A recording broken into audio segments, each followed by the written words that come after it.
Very good morning. Welcome to BRK the first edition. This is Vijaya. వివిధ పేపర్లో ఉన్న ప్రధాన ముఖ్యాంశాలంటే ఒకసారి చూద్దాం. ప్రధానంగా చూసుకున్నట్టయితే ఈనాడు తెలంగాణ పేపర్ చూస్తున్నాం మనం. పిఎస్సీలకు నిష్పాక్షికతే పునాది అన్నట్టు కూడా ఒక హెడ్ చూస్తున్నాం. సరే రైట్, ఇవన్నీ విశ్లేషించే ముందు మనతో పాటు senior journalist and analyst Bandaru Rammohan Rao garu మనతో పాటు జూమ్లో జాయిన్ అవుతున్నారు. రామ్మోహన్ రావు గారు, గుడ్ మార్నింగ్ అండి. నమస్తే విజయ్ గారు. నమస్తే సార్. చూసుకున్నట్టయితే మనం ఈనాడు తెలంగాణ పేపర్ చూస్తున్నాం సార్. చూసుకున్నట్టయితే పిఎస్సీలకు నిష్పాక్షితకైతే పునాది అంటూ కూడా ఒక వార్త చూసినాం. అక్రమాలను ఎట్టి పరిస్థితుల్లో ఉపేక్షించరాదు, వికాసిత ఆత్మనిర్భర్ భారత ప్రయాణంలో మీదే కీలక పాత్ర, చైర్పర్సన్ల సదస్సులో ఉపరాష్ట్రపతి సిపి రాధాకృష్ణన్, పిఎస్సీల పరిపాలనకు వెన్నుముక అంటూ కూడా డిప్యూటీ సీఎం బట్టి మాట్లాడుతున్నట్టు ఇక్కడ ఒక వార్త చూసిన రామ్మోహన్ రావు గారు, ఈ వార్తను అసలు ఎలా చూడొచ్చు అంటారు? మీ విశ్లేషణ ఏంటి? అలాగే బీఆర్కే న్యూస్ ప్రేక్షకులకు శుభోదయం. నిన్న కాక మొన్న రెండవ సదస్సు ఇవాళ దేశవ్యాప్తంగా అంటే పబ్లిక్ సర్వీస్ కమిషన్లు, ముఖ్యంగా యూపీఎస్సీ అట్లాగే రాష్ట్రాల పబ్లిక్ సర్వీస్ కమిషన్లు కలిపి నిన్న మొన్న 2 రోజులు సదస్సు జరిగింది. నిన్న ముగింపు, మొన్న ప్రారంభం.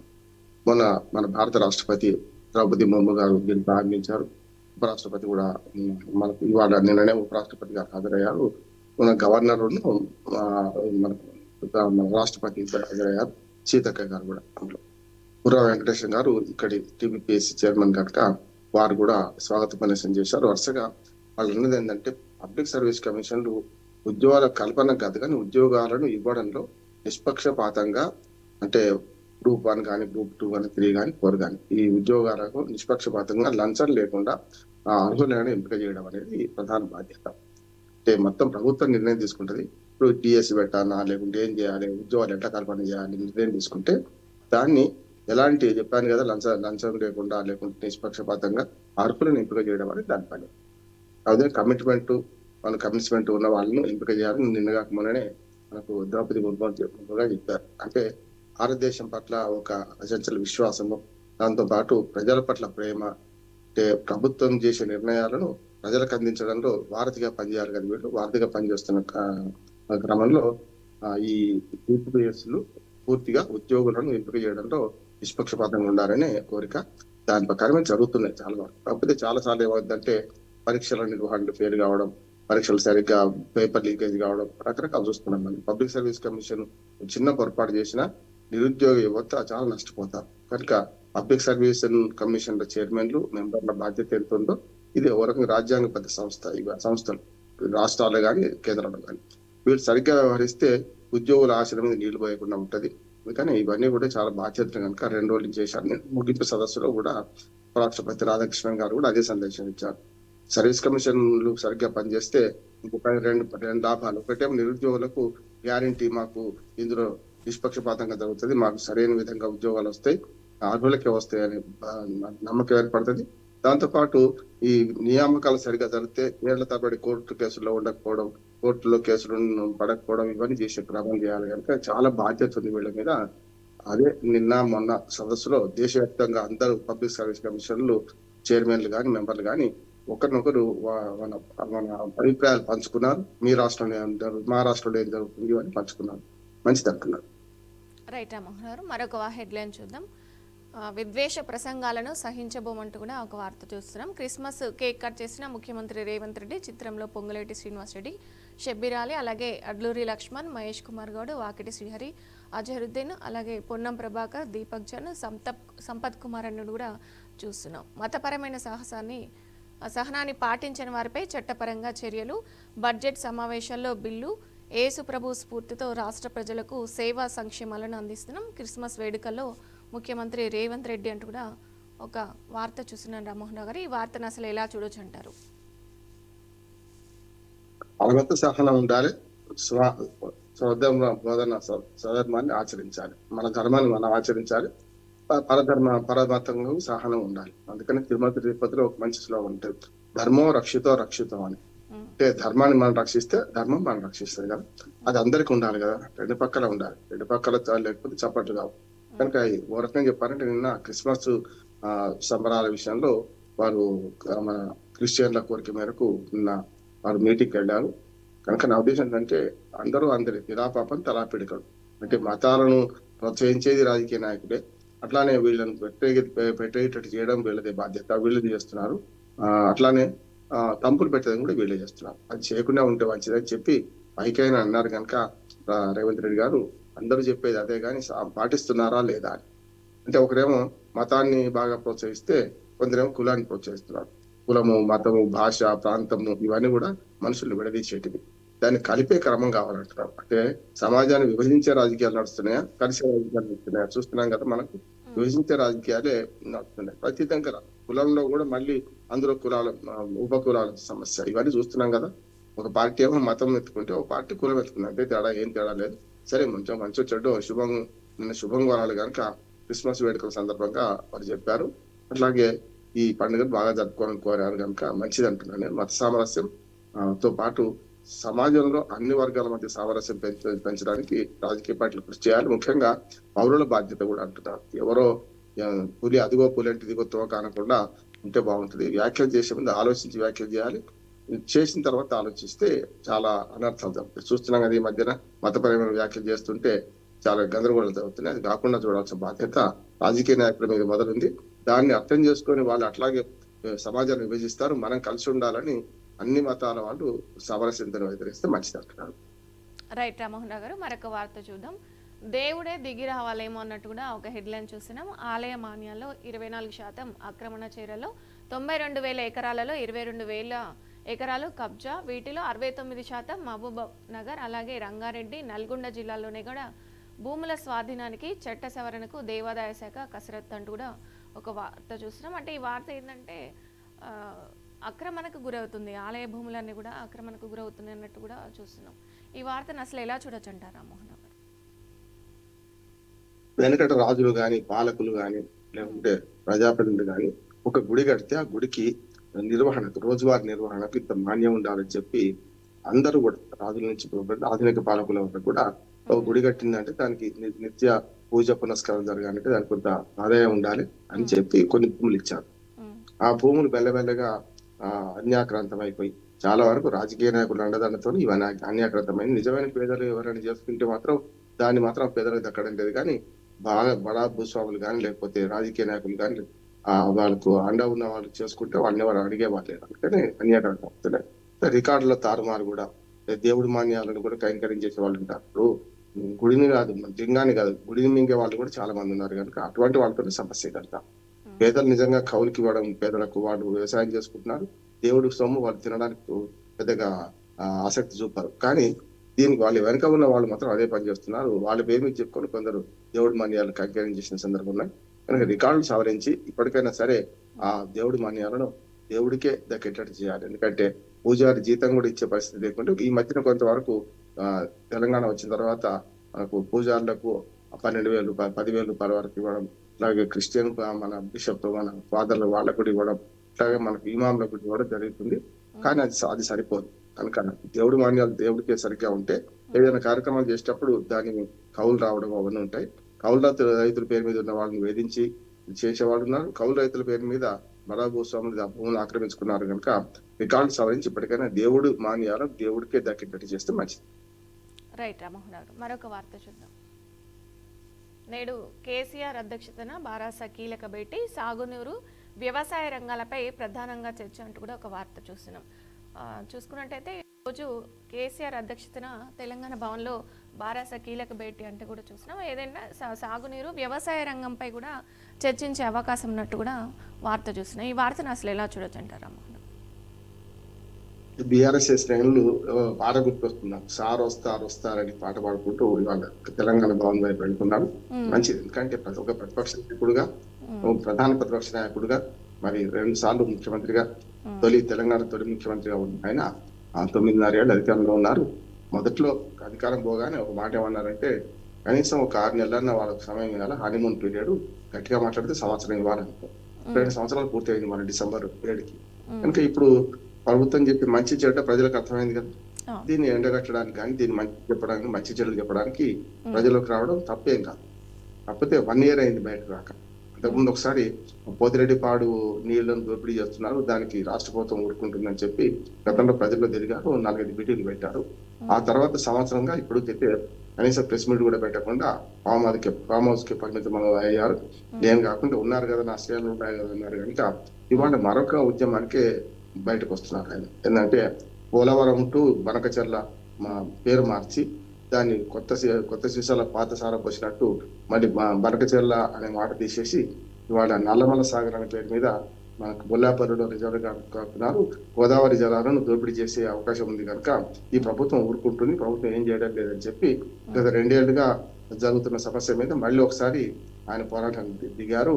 అంటే తన శ్రేణులను ఈ విషయంలో వాళ్ళకు విజ్ఞానవంతం చేయడం, చైతన్యం చేయడం, తన శ్రేణులకు ఇవి జరుగుతున్న ఒకసారిని చెప్పడం, ఆ తర్వాత ప్రజలకు వెళ్ళడానికి అవసరమైన ఏర్పాటు చేసుకోవడం చేస్తారనుకుంటున్నాను నేను.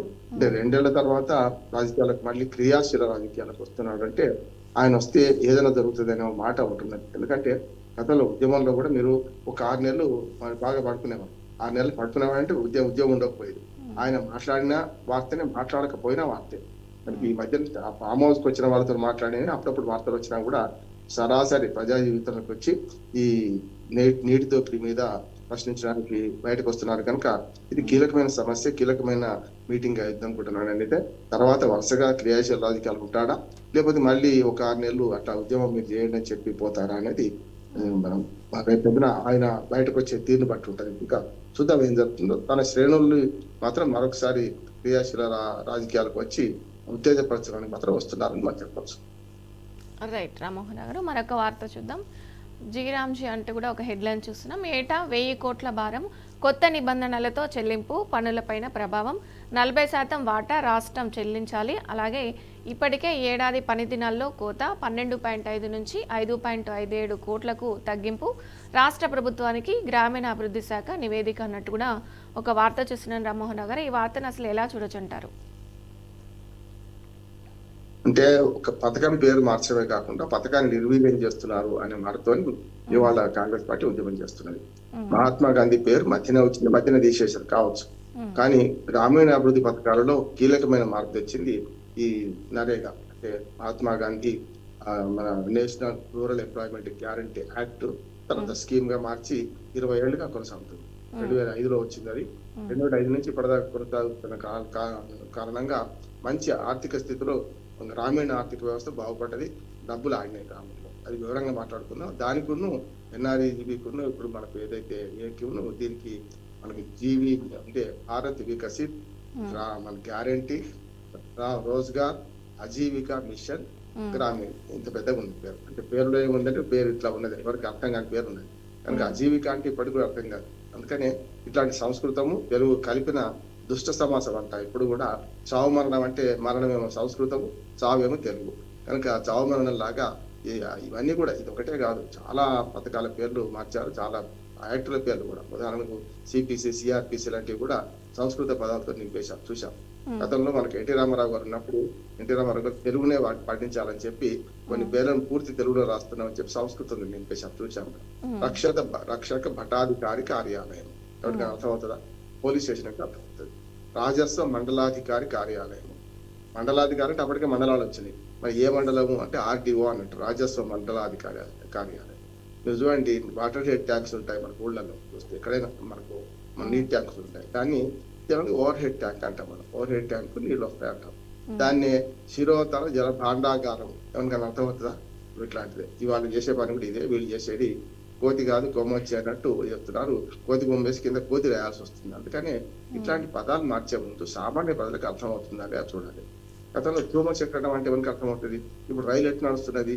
హైడ్రోజన్ రైలు కూడా వచ్చేసింది. మరి అట్లా ఏం చేయాలి? దాన్ని మనకు చరవాణి అంటాం. చరవాణినా వాళ్ళ సెల్ ఫోన్ 100 రకాలుగా ఉపయోగపడుతుంది.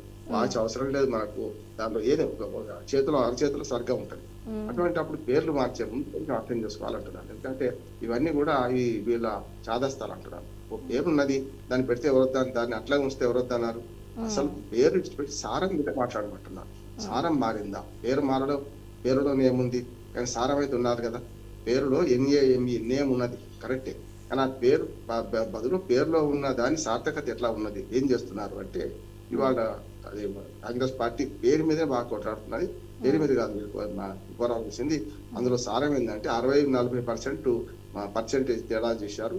ఏదైతే 60% ఏమో కేంద్ర ప్రభుత్వం పెట్టుకుని 40% రాష్ట్ర ప్రభుత్వం పెట్టుకున్నారు. గతంలో మొత్తం కేంద్ర ప్రభుత్వం భరించేది కదా. అట్లాగే దాని అవినీతి ఉన్నది అంటున్నారు. ఇంట్లో ఎలకలు ఉన్నాయని ఇల్లు అయితే తగలబెట్టుకోలేం కదా. కనుక దీని మీద వివరంగా మాట్లాడతాను. నేను స్పష్టంగా ఈ పథకం మీద ఈ రెండు పార్టీలు అసత్యాలు అర్ధసత్యాలు ప్రచారం చేస్తున్నాయి. ఎవరి వాణి వాళ్ళని పిలిపిస్తున్నారు, ఎవరి వాణి వాళ్ళు కొట్టుకుంటున్నారు, తప్పంటున్నారు. రైట్ రైట్ రమణ గారు, మరొక వార్త చూద్దాం. నీళ్లలో కోట్లు అన్నట్టు కూడా ఒక వార్త చూస్తున్నాం. దీన్ని డిజైన్లలో లోపాలు కుంగుతున్న చెక్ డ్యాంలు పునరుద్ధరణపై దృష్టి పెట్టని నీటిపారుదల శాఖ అంటూ కూడా ఒక వార్త చూస్తున్నాం.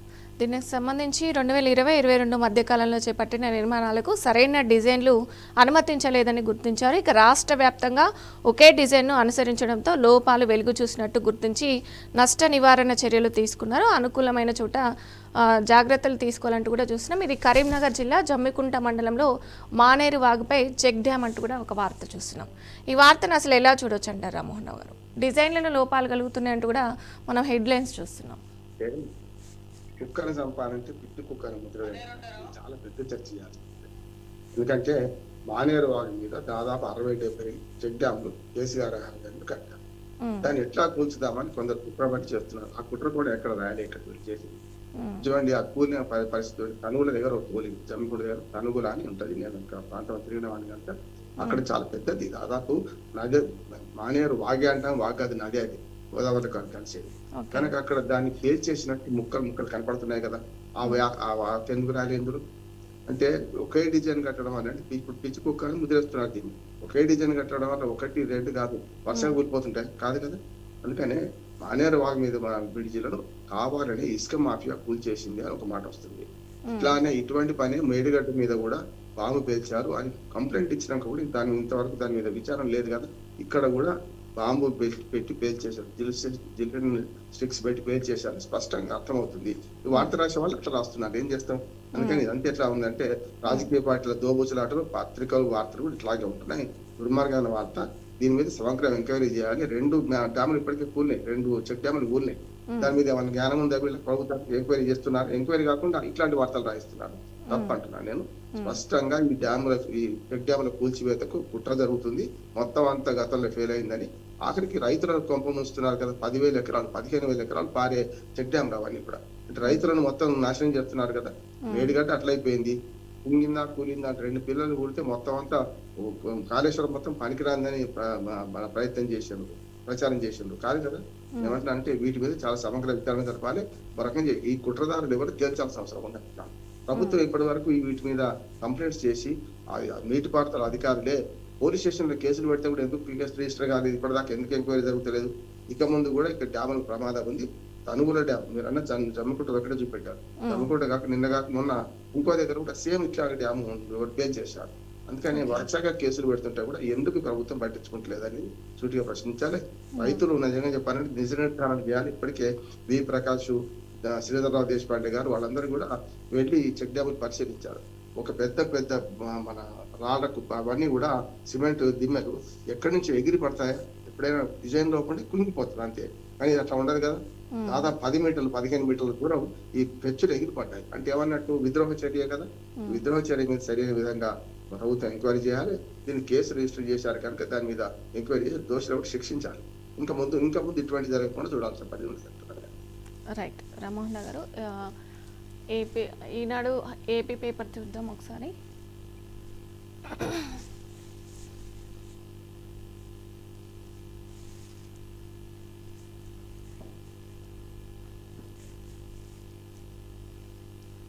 శతాధిక స్ఫూర్తి కృష్ణమూర్తి అంటూ కూడా ఒక హెడ్లైన్ చూస్తున్నాం.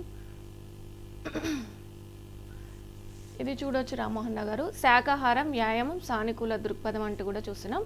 102 ఏళ్ల వయసులోనూ చురుకైన జీవితం అని కూడా ఒక వార్త చూస్తున్నాం. ఇక్కడ చూసుకున్నట్టయితే కృష్ణమూర్తి గారు, ఈ వార్తను అసలు ఎలా చూడొచ్చు అంటారు రామ్మోహన్ గారు? ఒక మంచి వార్త అంటే రోజువారీ వార్తలలో ఏది కేవలం రాజకీయ వార్తనే ప్రచారం చూస్తున్నాం.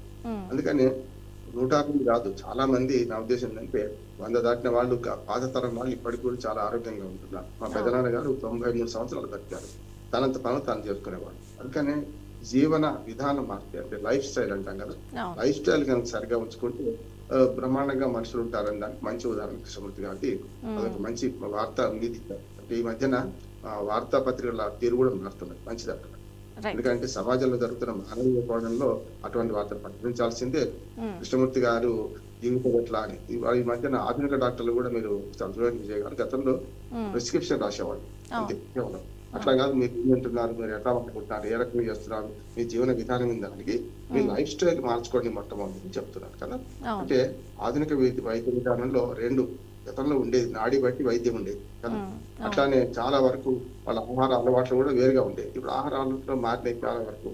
జంక్ ఫుడ్ తింటున్నాం, పిల్లలు కూడా పూర్తిగా జంక్ ఫుడ్స్ కి అలవాటు అయ్యారు. అటువంటి మెల్లమెల్లగా దూరం చేసుకొని వెనుకటి జీవన విధానంగా చేస్తే బతకడం కోసం తినాలి కానీ తినడం కోసం బతకకపోతే మంచి కృష్ణమూర్తిగా ఇలాంటి ఆరోగ్యవంతులు సమాజానికి సేవ చేసే అవకాశం ఉంటుంది. రైట్ రైట్ రామ్మోహన్ గారు, మరొక వార్త చూద్దాం. రాష్ట్రానికి పిల్లలే ఆస్తి అంటూ కూడా ఒక వార్త చూసినాం. వాళ్ళతో నాలెడ్జ్ ఎకనామీ సృష్టించవద్దు. ముస్తాబు కార్యక్రమం ప్రారంభంలో సీఎం చంద్రబాబు తాళ్లపాలెం బాలికల వసతి గృహం విద్యార్థులతో ముఖాముఖి సీఎం చంద్రబాబు పిల్లలతో మాట్లాడుతున్న వార్త చూసినాం. రాష్ట్రానికి పిల్లలే ఆస్తి అంటూ కూడా ఒక హెడ్లైన్ చూసినాం. ఈ వార్తను అసలు ఎలా చూడొచ్చు అంటారు? ఈ మధ్య ఆంధ్రప్రదేశ్ ప్రభుత్వం కొంచెం విద్య మీద దృష్టి సారించడం వాళ్ళకి అర్థమవుతుంది. చూసాం కదా, లోకేష్ గారు విద్యామంత్రి, అట్లాగే చంద్రబాబు నాయుడు గారు విద్య భవిష్యత్తు పెట్టుబడి కదా. కనుక ఆయు భారత పౌరులను తయారు చేయాలంటే విద్య మన భవిష్యత్తు పెట్టుబడి కనుక దాని మీద రిటర్న్స్ వెంటనే రావు. కనుక విద్య ఆరోగ్యం, విద్యనేమో విజ్ఞానానికి మనకు వస్తే ఆరోగ్యమేమో పని దినాలు వేస్తాయి. రేపు పొద్దున అంటే ఈశ్వరం అని మనుషులు ఉంటే దేశమే గతి బాగుపడుతున్నాయని గురజాడప్పారావు గారు ఎప్పుడో రాశారు. అంటే తిండి కలిగితే కండ కలదు, కండ కల వాడేను మనిషి. కనుక బుద్ధి బలానికి భుజబలం కూడా తోడైనప్పుడు సాధ్యమవుతుందని పిల్లలకు విద్యా బుద్ధి నేర్చుకోమని ఒక సూచన ఇస్తున్నారు చంద్రబాబు నాయుడు గారు. మంచిగా స్కూల్ తిరుగుతున్నారు. పేరెంట్స్ కమిటీ మీటింగ్ కూడా పెట్టారు. ఈ మధ్యన స్కూల్ పిల్లల తల్లిదండ్రులతో మీటింగ్ పెట్టారు. ఆ రకంగా కొంతవరకు విద్య మీద ముఖ్యమంత్రి స్వయంగా దృష్టి సారిస్తే మంచిదే కదా. అంటే ప్రభుత్వ స్కూళ్ళల్లో ఎన్రోల్మెంట్ తక్కువ అవుతుంది, కానీ హై స్కూల్ బాగుపడ్డామా. ప్రైమరీ స్కూల్లే కొంతవరకు పిల్లలు ఉంటే టీచర్లు లేరు, టీచర్లు ఉంటే పిల్లలు లేరు, కానీ హై స్కూల్ బాగుపడ్డాయి. చాలా హై స్కూళ్ళలో మంచి ఫలితాలు కూడా వస్తున్నాయి. ప్రభుత్వ బడి అంటే పనికిరాంది కాదు, పనికొచ్చేది. ఎక్స్ట్రా కరిక్యులర్ యాక్టివిటీస్ తో సహా వాళ్ళు ప్రభుత్వ బళ్ళు ఒక రకంగా ఎప్పుడు చెప్తుంటారు. ప్రభుత్వ బళ్ళల్లో ఎట్లా ఉంటుంది అంటే పిల్లలు విజ్ఞానం ఎట్లా ఉంటుంది అంటే వెంట బొందల మీద కోడి పిల్లలు లాగా, అంటే ఏది వచ్చినా తట్టుకోగలుగుతారు, సమాజంలో ఎటువంటి కష్టాలు వచ్చినా తట్టుకోగలుగుతారు. అదే ప్రైవేట్ స్కూళ్ళలో అయితే మనకు ఫారం కోళ్ళ లాగా, అంటే చలి ఎక్కువ వచ్చినా కష్టమే, వర్షం ఎక్కువ వచ్చినా కష్టమే, ఎండ వచ్చి ఎక్కువ వచ్చినా కష్టమే. వాళ్ళకి వేరే సమాజంతో డిక్ అయి ఉంటున్నారు. కనుక ప్రభుత్వ స్కూల్ పిల్లలు అరమరికలు లేకుండా జీవితంలో ఎదిగే అవకాశం ఎక్కువ ఉంటుంది. వాళ్ళు సమాజంలో ఎలాంటి కష్ట నష్టాలు వచ్చినా వాళ్ళు తట్టుకుని నిలబడే శక్తి ఎక్కువ ఉంటుంది. కనుక ప్రభుత్వ స్కూళ్ళని మరొకసారి ఈ ముఖ్యమంత్రి స్థాయిలోనే ప్రయత్నం చేస్తున్నారు. కనుక మంచి ఫలితాలు వస్తాయని ఆశిద్దాం. రైట్ రామ్మోహన్ గారు, మనం వీకెండ్ కామెంట్ కంటిన్యూ చేసే ముందు ఫస్ట్ ఎడిషన్లో షార్ట్ బ్రేక్ తీసుకుందాం. ఇది వాళ్ళ first edition. Keep watching BRK news తెలుగుడి సత్తా.